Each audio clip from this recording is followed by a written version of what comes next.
एक स्कूल का प्रिंसिपल जिसके कपड़े खून से सने हैं, उसकी आंखें पूरी तरह खाली और डरावनी हैं। उसके जिस्म में इंसानी ताकत नहीं है और वो एक पागल शिकारी की तरह अपनी ही साथी टीचर पर जानलेवा हमला कर देता है। एक बेबस बाप उसे रोकने की कोशिश करता है लेकिन नाकाम रहता है। तभी एक तेज रफ्तार गाड़ी उस प्रिंसिपल को कुचल देती है और उसका सिर वहीं फट जाता है। आखिर एक शरीफ प्रिंसिपल अचानक एक जिंदा हथियार कैसे बन गया? कौन है जो इस पूरे शहर को अपने काले जादू की डोर से नचा रहा है?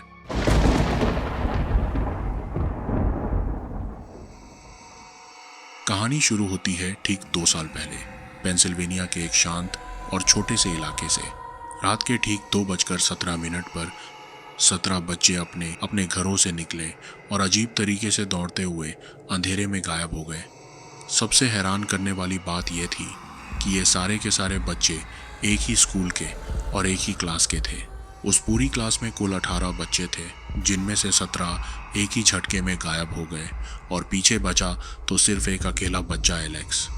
अगली सुबह जब उनकी क्लास टीचर जस्टिन स्कूल पहुंचती है तो उस पूरी खाली क्लास में सिर्फ एलेक्स को अकेला बैठा देखकर उसके होश उड़ जाते हैं।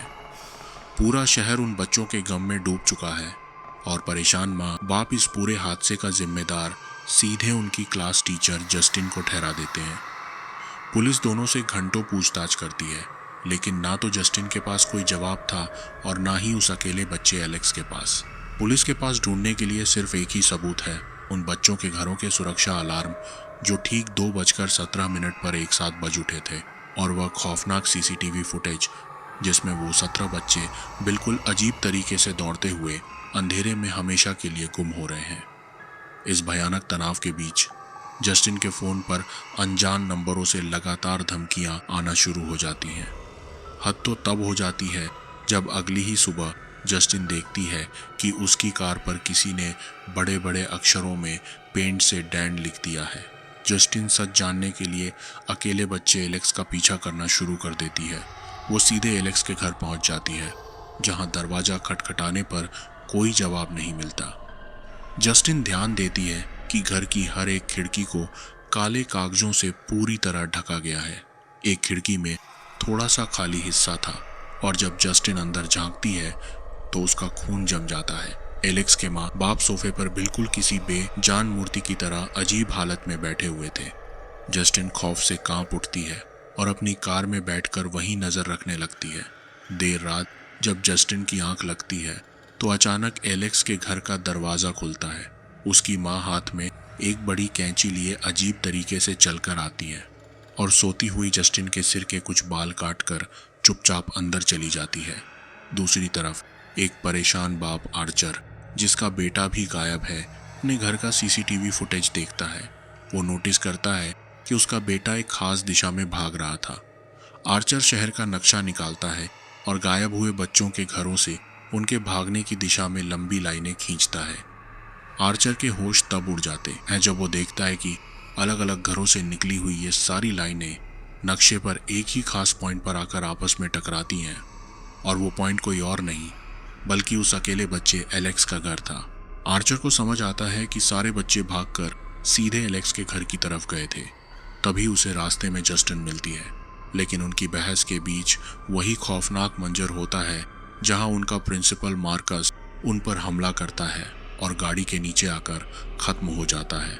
मार्कस की मौत के बाद आर्चर और जस्टिन मिलकर सच का पता लगाने के लिए सीधा एलेक्स के घर का रुख करते हैं। इसी रात जेम्स नाम का एक आवारा चोर चोरी करने के इरादे से चुपके से एलेक्स के सूने घर में घुस जाता है। सोफे पर बैठे बेजान माँ बाप को नजरअंदाज करके जैसे ही वो कीमती सामान की तलाश में घर के तहखाने का दरवाजा खोलता है तो उसके पैरों तले जमीन निकल जाती है। वहां शहर के वो सारे गायब हुए 17 बच्चे बिल्कुल खामोश सीधे खड़े थे, जैसे वो किसी गहरी नींद में हों। जेम्स खौफ से चिल्लाता है और बाहर की तरफ भागता है, जहां रास्ते में उसे ऑफिसर पॉल मिल जाता है। पॉल सच देखने के लिए खुद एलेक्स के घर के अंदर चला जाता है। काफी देर तक वो बाहर नहीं आता और जब देर रात वो बाहर निकलता है तो उसकी आंखें बिल्कुल खाली थीं। वो पूरी तरह बदल चुका था और एक रोबोट की हालत में जेम्स को भी खींचकर घर के अंदर ले जाता है। दरअसल इस पूरे खेल के पीछे एक बदसूरत और अजीब शक्ल वाली बूढ़ी औरत थी जिसका नाम ग्लैडिस था। ग्लैडिस एक ऐसी भयानक जादूगरनी थी जो किसी के भी शरीर के हिस्से या बाल का इस्तेमाल करके उन्हें अपना एक जिंदा हथियार बना सकती थी। अब इस खौफनाक कहानी का सच बिल्कुल शुरुआत से सामने आता है। एलेक्स के माँ बाप बिल्कुल ठीक थे जब तक कि उनके घर यह बूढ़ी औरत ग्लैडिस रहने नहीं आई थी। ग्लैडिस असल में अपनी उम्र और जवानी को बचाए रखने के लिए दूसरों की जिंदगी और इंसानी ताकत को धीरे धीरे चूस रही थी। उसने एलेक्स के माँ बाप को पूरी तरह अपने काबू में कर लिया था और एलेक्स को धमकी दी थी कि अगर उसने किसी को बताया तो वो उसके माँ बाप को तड़पा तड़पा कर मार डालेगी। जब ग्लैडिस दोबारा बीमार पड़ने लगी तो उसने एलेक्स को मजबूर किया कि वह अपनी क्लास के सारे 17 बच्चों की कोई ना कोई पर्सनल चीज लाकर उसे दे। एलेक्स ने रोते हुए अपनी ही क्लास के बच्चों के नाम वाले स्टिकर चुराकर ग्लैडिस को दिए। ग्लैडिस ने उन्हीं स्टिकर्स पर अपना काला जादू करके रात के ठीक 2:17 पर वह घंटी बजाई थी, जिसकी आवाज सुनकर सारे बच्चे खींचे चले आए थे। ग्लैडिस ने पूरे घर के दरवाजों पर नमक की मोटी लाइनें बना दी थी ताकि कोई उसकी इजाजत के बिना अंदर बाहर न हो सके। अब कहानी का आखिरी सामना शुरू होता है।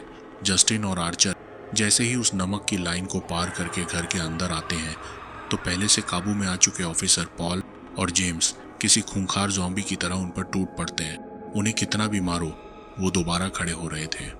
आखिरकार जस्टिन बंदूक निकालकर उनके सिर पर गोली मारती है और उन्हें हमेशा के लिए शांत कर देती है।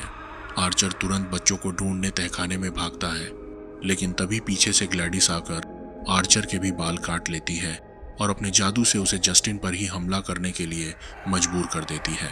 दूसरी तरफ एलेक्स अपने कमरे में जैसे ही नमक की लाइन पार करता है तो उसके अपने काबू में आए माँ बाप उसे खत्म करने के लिए उसके पीछे भागते हैं।